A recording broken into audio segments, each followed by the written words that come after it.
donc ñoo ngi gazé presse bi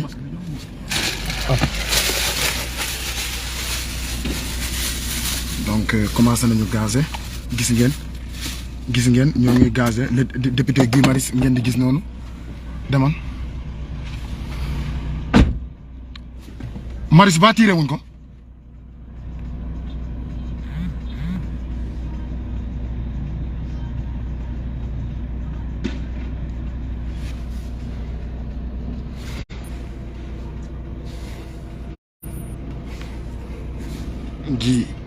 gi tiré nañ ko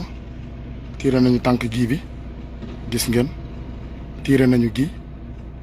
tiré nañu gi tiré nañu gi tiré nañu gi tiré nañu gi gis ngeen moo ngi so tànk bi moom lañu daal di tiré gis ngeen moo ngi so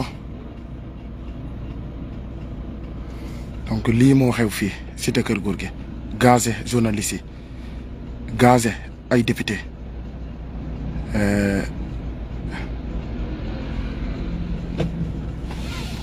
empêcher la presse de faire son job gis nga ñoo ngi noonu gazé mbir mi jolli na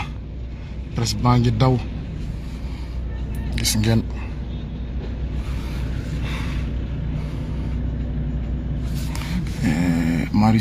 Marius tëdd na ji tëdd na parce que dañoo tiire tànk bi gis nga